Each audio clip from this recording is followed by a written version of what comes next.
Proteins are vital for the normal function of a cell. Essentially, a protein is, at its simplest, a very long chain of individual units, called amino acids, bound to each other by peptide bonds to form an amino acid chain. They sort of resemble a string of beads, and they get twisted and folded into a final protein shape. To make a protein, we need to get to know two things: the ingredients, which are the amino acids, and the recipe, or how the finished amino acid chain folds into the protein. Humans use 20 amino acids in our day-to-day protein making. So we have alanine, arginine, asparagine, aspartic acid, cysteine, glutamic acid, glutamine, glycine, histidine, isoleucine, leucine, lysine, methionine, phenylalanine, proline, serine, threonine, tryptophan, tyrosine, and valine. Phew, that's 20. One way to divide these is into the ones that we make ourselves and the ones that we cannot make ourselves. There are 5 amino acids that are dispensable: alanine, asparagine, aspartic acid, glutamic acid, and serine, because we can make them de novo ourselves at any time, and in good quantity. Then there's 6 of them that we call conditionally essential, because we can make them most of the time, but not always. And these are arginine, cysteine, glutamine, glycine, proline, and tyrosine. Finally, there are 9 of them that we cannot make ourselves: histine, isoleucine, leucine, lysine, methionine, phenylalanine, threonine, tryptophan, and valine. And as a result, we have to obtain them from our diet. We call these the essential amino acids. Alright, so the amino acid. Just from the name, you can tell they've got an amine group, or NH2, and also an acid, in this case a carboxylic acid group, or COOH. The amine and carboxylic acid groups are both bound to the same carbon, called the alpha carbon. Now, at a physiologic pH of 7.4, the amine group has a positive electrical charge, and the carboxyl group has a negative charge. Having both a positive and a negative charge makes amino acids a type of Zwitterion, which is German for hybrid or double ion. Now, the alpha carbon also has a side chain, sometimes marked as R. And this side chain gives the amino acids certain properties, which can play an important role in the overall protein structure. First, the side chain can be hydrophilic or hydrophobic, so water-loving or water-hating. Hydrophobic amino acids have non-polar side chains. This might be in the form of an alkyl side group, which is a saturated hydrocarbon, seen in valine, glycine, alanine, leucine, isoleucine, methionine, and proline. Alternatively, it can be in the form of an aromatic side group, which involves a 6-carbon ring, like in phenylalanine, tyrosine, and tryptophan. Now, hydrophilic amino acids have polar side chains. These polar side chains might be acidic, like when their side chains contain additional carboxyl groups, like aspartic acid and glutamic acid. Other hydrophilic amino acids have polar side chains that are basic, like lysine, histidine, and arginine. At physiological pH, the acidic groups lose a hydrogen, and the basic groups gain a hydrogen. Finally, some polar side chains are neutral. For example, they can contain hydroxyl groups like serine, threonine, or tyrosine, or sulfhydryl groups like cysteine, or carboxamide groups like asparagine or glutamine. Now, keep in mind that the charge on an amino acid really depends on its side chain, as well as the pH. For example, at a very low pH, the amine group is positive, while the carboxyl group is neutral. And at a very high pH, the amine group is neutral, and the carboxyl group has a negative charge. And at a pH that's somewhere in between, both groups are electrically charged, and they cancel each other out, resulting in no net charge for the amino acid. The just right pH, also known as the pi or isoelectric point, is different for every amino acid, and it depends on the specific side chains.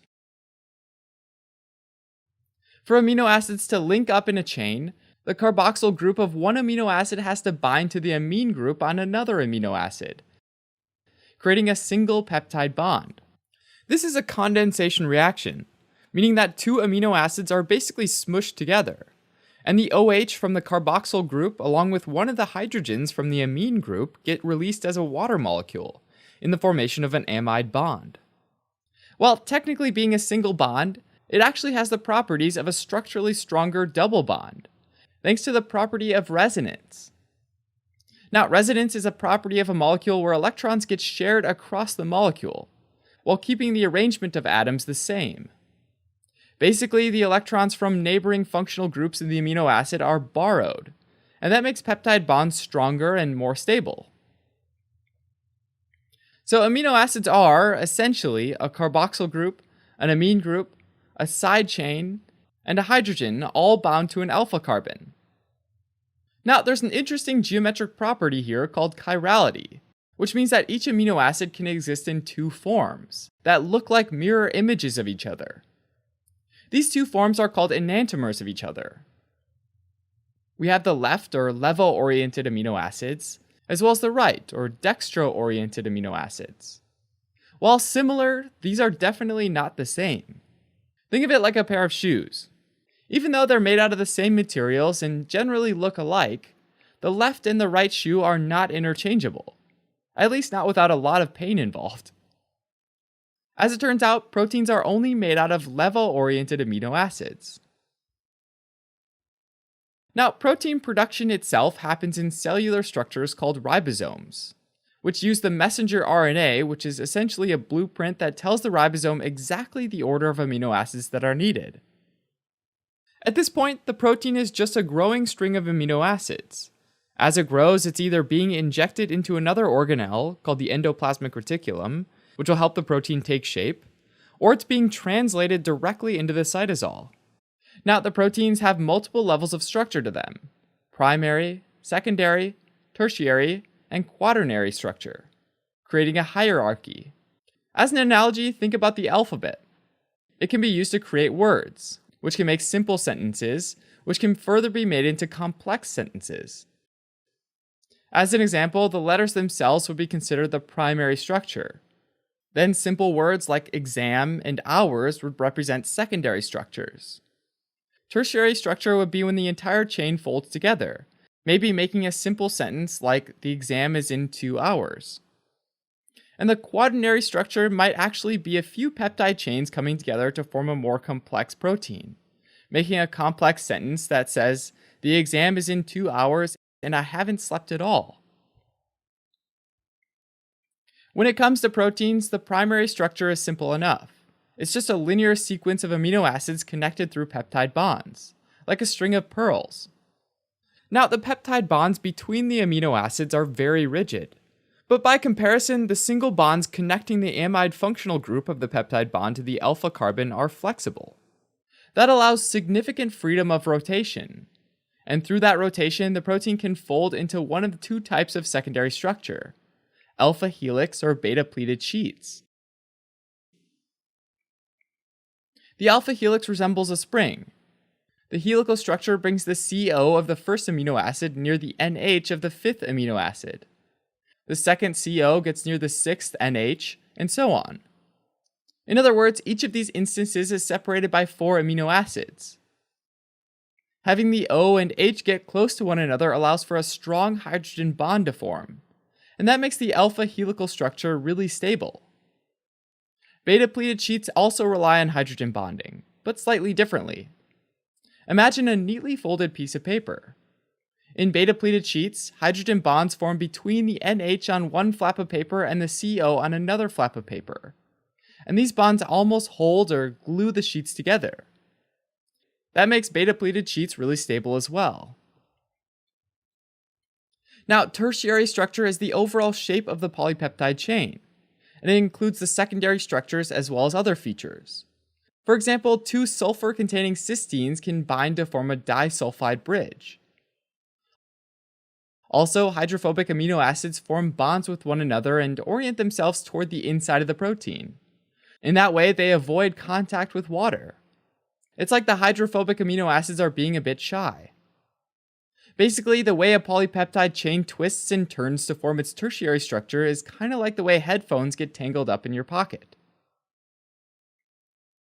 Quaternary structure is the final level, and it's the level at which multiple polypeptide chains come together to form a larger protein structure.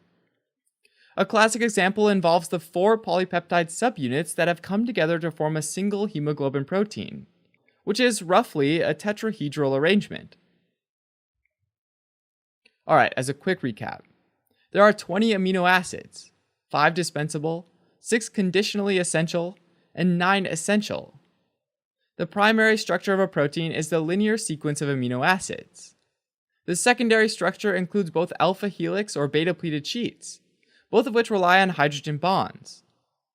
The tertiary structure binds the secondary structures through various other bond interactions like disulfide bridges or hydrophobic reactions.